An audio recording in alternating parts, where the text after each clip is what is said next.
teach strategies to help you not leave money on the table. I had the opportunity of coaching him, this person's sister, person's girlfriend.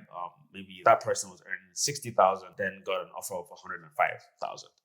The other person was earning about 75K and got 150,000. Whoa. Okay. So double. So from 75K to 150K. Absolutely. After career coaching. Absolutely.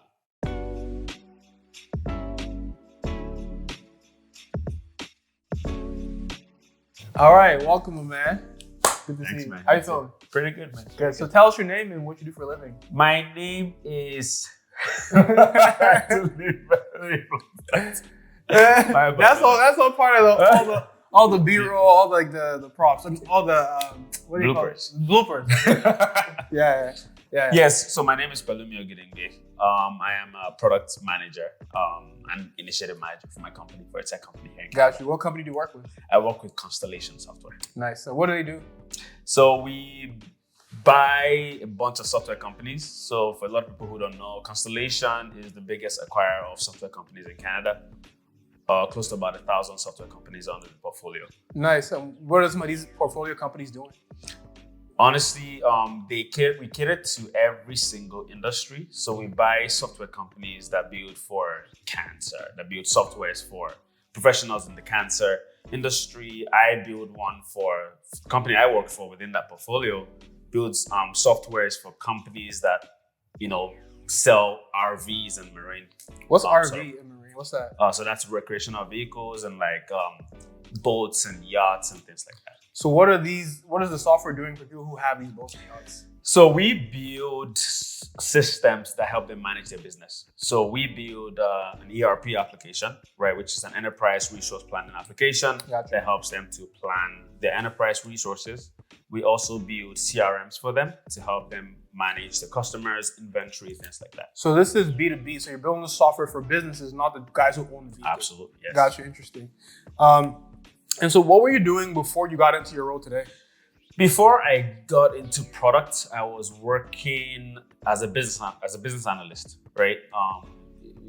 Especially right before I got into product, I was actually working in the cybersecurity space.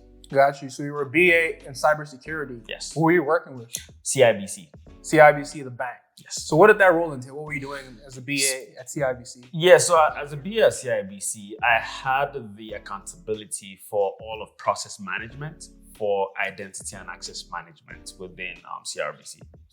CIBC. Within CIBC. Got you, CRBC. Yeah, Did they merge? CIBC and RBC Bank merged? No, so yes, I had accountability for all of process management for CIBC within their identity and access management. Can you tell us how a BA would work in cybersecurity? Like, what's the intersection of business analysis and cybersecurity? So as with almost literally any field, there are systems to be delivered to help optimize a process in any field. Mm-hmm. The company could be baking bread, but maybe they need a system to help them manage that production flow. Yeah, got So the same thing applies in cybersecurity, right? Now, what I was dealing with then was I was helping with the implementation, right, of a system called CyberArk and another system called ServiceNow. So we're both implementing CyberArk and building an integration between both CyberArk and ServiceNow. So me as a business analyst who took charge of process management, I was responsible for ensuring that, number one, I understood the gaps in their current processes and how through the system implementation of these systems, how that was going to help optimize the business processes. And then I had the accountability to translate that into the actual practices within the bank. Got you. Sounds good. And so before you were a BA, what were you doing before that? I was an accountant. You were an accountant? Yeah. Okay. So you went from accounting to business analysis and now product management. Absolutely. What are the skills across all three that you would say are transferable or repeatable across all three? Data, right? Data collection and data management, right? Yeah. I would say. Interesting, because as an accountant, you're dealing with finance data, numbers, reporting.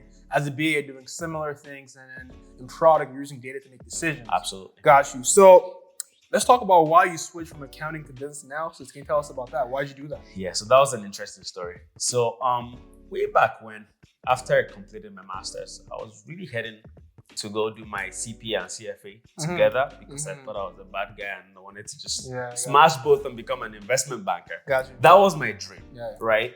However, I started working in the field and I realized that accounting didn't give me the opportunity to give expression to my dominant skills. Gotcha. So because of that, even though I could do accounting, I wasn't thriving at it. Right? You said that you were an accountant and there were some skills that you weren't able to express. And so tell me about that.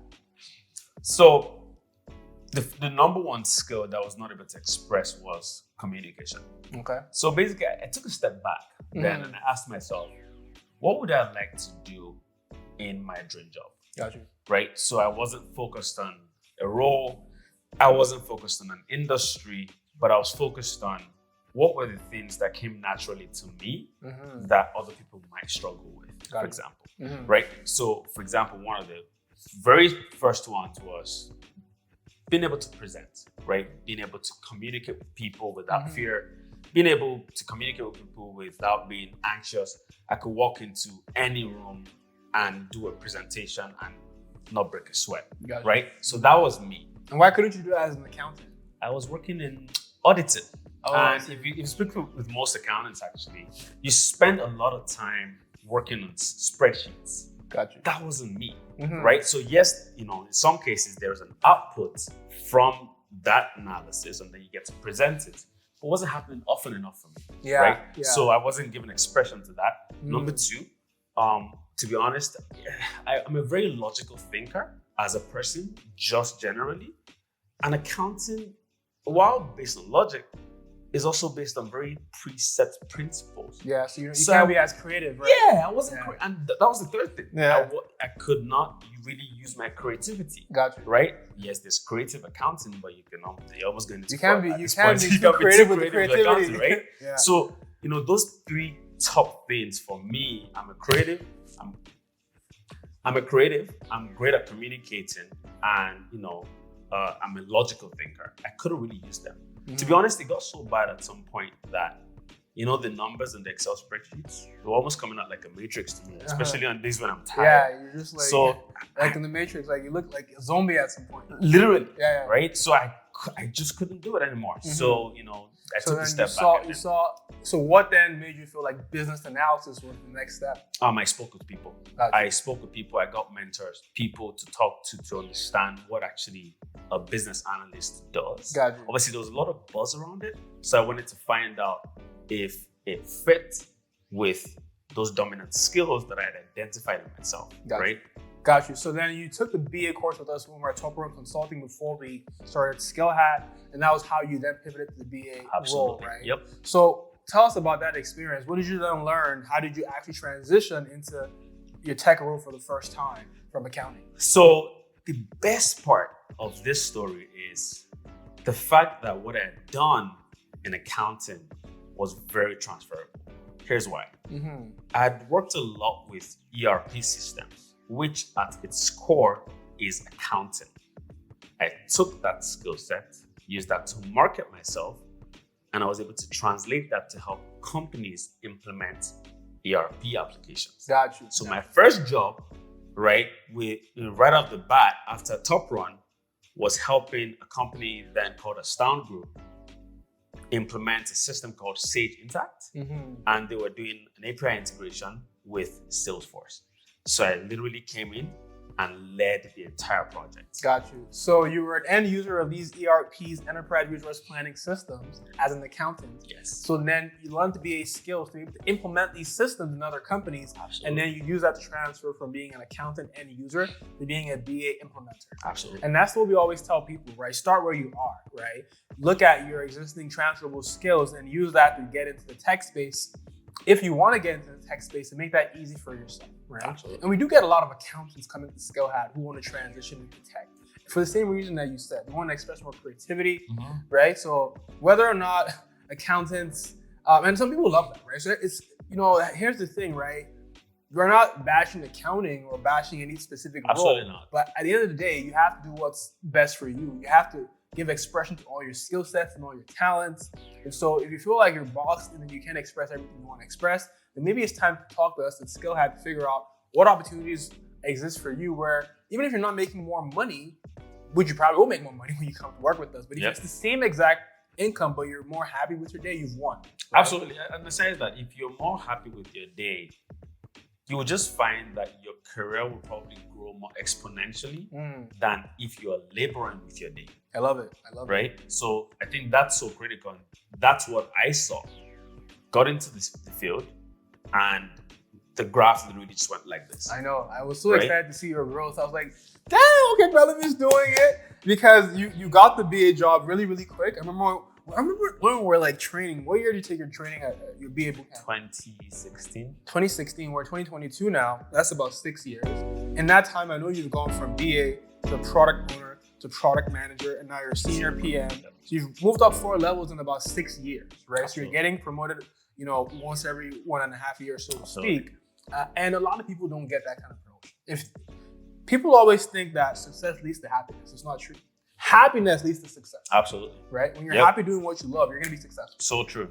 Right? So let's talk about what you're happy doing today. Can you tell us about the day-to-day life as a product manager? So as a product manager, my day-to-day is really spent building strategies to help me build and successfully launch my products. Gotcha. So really, what does that mean?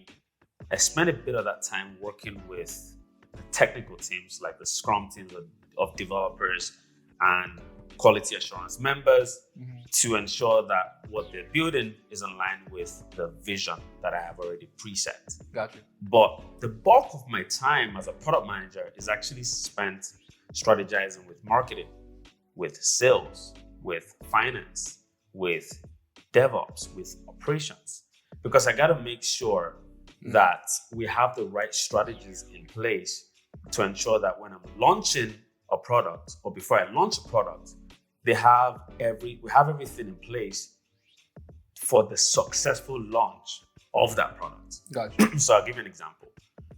What is the price of this product? How do I know that I'm going to market with the right price? How can I test that price during a beta program or a pilot program, right?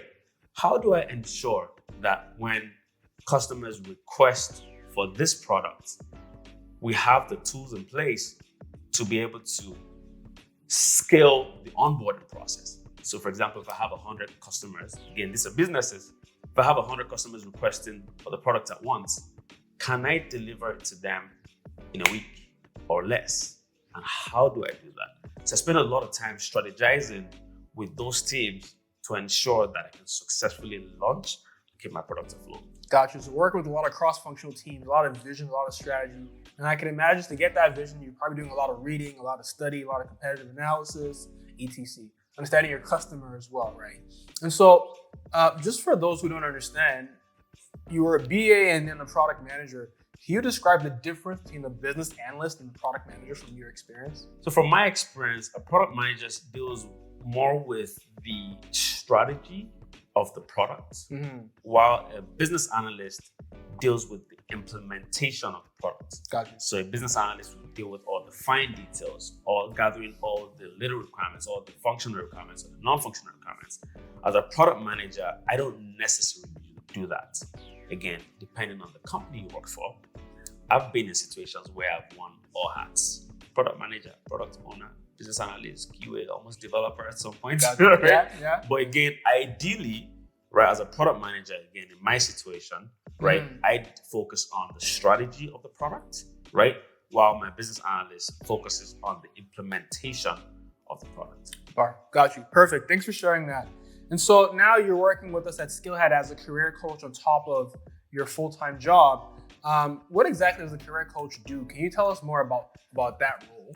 Yeah, so, that role, I think it's so pivotal because when I was, getting into the tech space, I didn't have anyone to hold my hands.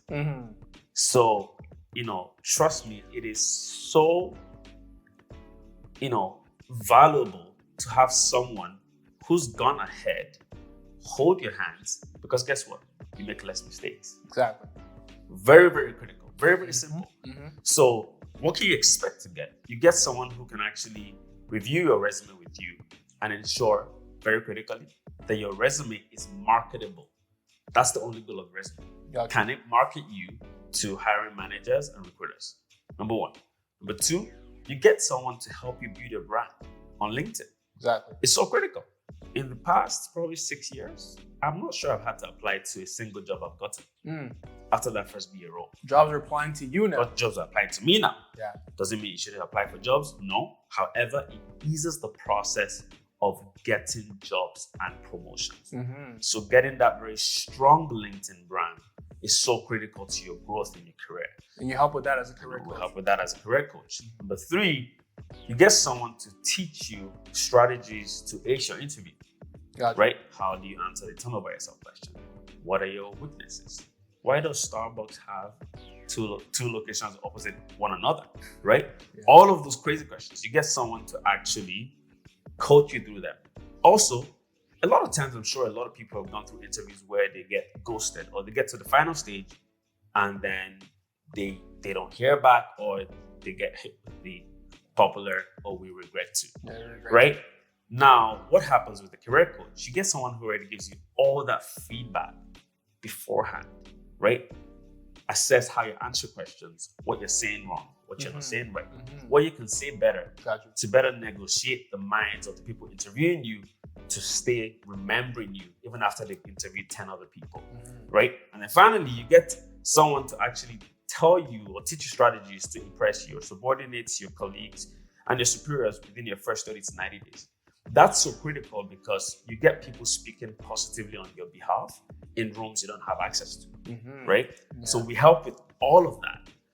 Man, fantastic. So from when you want to transition, helping you make that decision on what to do, and then after you finish your program, helping you with your resume, helping you with your LinkedIn branding, helping you nail the interview. And how about negotiation? Do you help people negotiate for their Absolutely. pay? Yeah, absolutely. We teach strategies to help you not leave money on the table. You never leave money on the table, guys. Can you think of a time you helped somebody negotiate their pay? What are some of the numbers that you helped them hit? Yeah, so I had a student who, very interestingly, I had the opportunity of coaching him, this person's sister, this person's girlfriend. I almost got to get anime. So you coached this person, his sister, and his girlfriend. So absolutely. Like you're like a family. You're in a family at that family point. affair. Family affair. Yeah. And I think we, amongst the three of them, the minimum we probably did in an increase from the previous salary was about, I'm going to say about 45%. So maybe that person was earning 60,000, then got an offer of 105,000. From 60K to 105K. 105K. That was the first offer you got. Yeah. The other person was earning about 75K and got 150,000. Whoa. Okay. So double. So from 75K to 150K. Absolutely. After career coaching. Absolutely. The third person was probably making about 50 to 60K. Got an offer of $80 an hour. Okay. And got a second offer for about 80K. Got you. So she got two jobs. Two jobs. She took both jobs? All right, so you know the answer to that one. Okay, got you. Well, that's pretty much it, man. This has been great. Really appreciate you coming here to talk about everything that you do, Pelumi. We appreciate your work here with us at Skillhat. Sure. Hit up skillhat.ca. Let us know. You want to get training. You want to figure out what the next role for you is. You want to figure out how to get the skills. And then once you get the skills, you can work with coaches like Pelumi to help you nail the interview through your strong resume, your branding, and then don't leave money on the table. Get the max you can get. Never. All right. Thanks, man. Appreciate you coming. Have a nice day. Thank you. Thank you, everyone. Finally, if you want to get involved, you want to connect with us, you can book a call with me at bookings.skillhat.ca or just DM Tech to our Instagram or LinkedIn, any of our accounts, just DM Tech to get started. We'll hit you back and we can figure out a plan for you.